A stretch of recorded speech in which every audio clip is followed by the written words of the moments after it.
never would have imagined, I'm sure, the crises that you've been managing. And I kind of think of it as, you know, three crises at once, right? Yep. A public health crisis, an economic crisis, and a crisis of social and racial justice, Yeah. all kind of mixed together, interacting with each other in lots of ways and so forth. What have you learned about leadership in managing through these crises? Not everyone is born to be or knows how to be a leader. There are many people in positions of influence that are more managers than leaders. And what I was taught, and we discussed this many years ago here, but also since then, is that managers kind of keep the status quo and they can maintain the status quo, and leaders change it, seek for ways to change it. And I think that what I learned in leadership is that a lot of people want the mantle, but very few want the weight. And I'll say it the way my father says it, a little differently. He says there are a lot of people who want to be crown wearers, but there are very few who want to be cross bearers.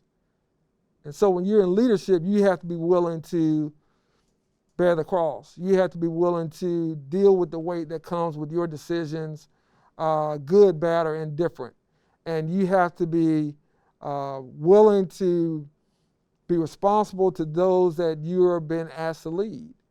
And I think that throughout, not just this pandemic, but over the last few years, we've had a number of issues that have come up where, to me, the leaders have truly revealed themselves, and those that are managers have revealed themselves. And that's fine.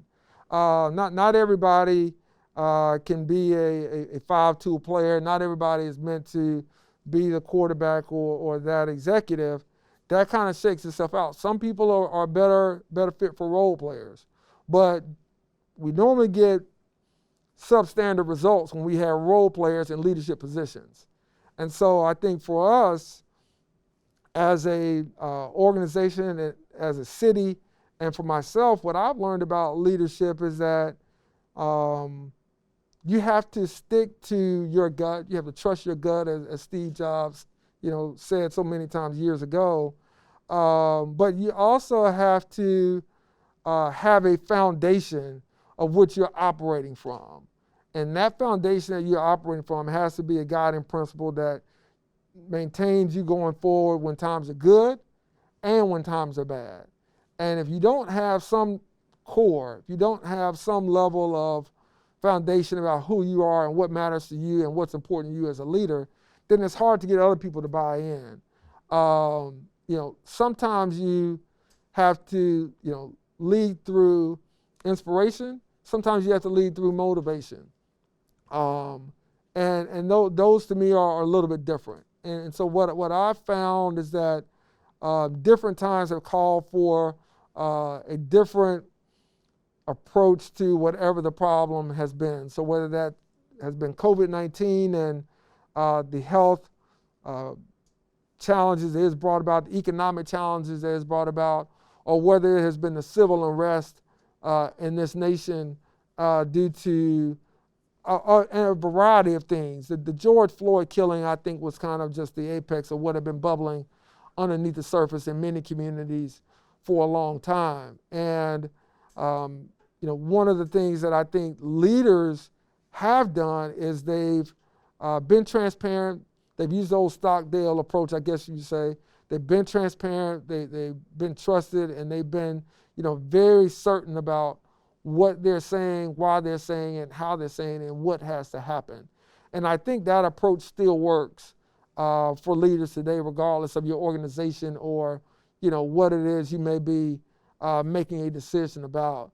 But leadership is tough. Doesn't matter if you're a mayor, if you're a dean of a business school, if you're a chancellor of a university, if you're a CEO, if you run your own shop, your own firm, you have to make tough decisions, and you have to be willing to stick with the consequences of those decisions. And I think if they're rooted not only in facts and data, but also empathy, also a sense of awareness of your surroundings and what the indirect impact may be, then I think those leaders have shown over time, even if not in the moment, to have been, worth their position and worth their weight of what they are making a decision on. So for me, when I think of the lessons learned from leadership, aside from not everyone is built to be a leader, and not everyone probably wants to be a leader, but the other part and the last part I will say about the leadership lesson has been that leadership is a necessity in tough times. Anyone can lead when the stock market is going great. Anyone can lead when the political waters are calm. Anyone can lead when things in your community or in your sphere of influence are unchallenged. It's when you hit that turbulence, it's when you deal with those unforeseen changes and obstacles. How do you respond? That to me defines true leaders and the value of their leadership.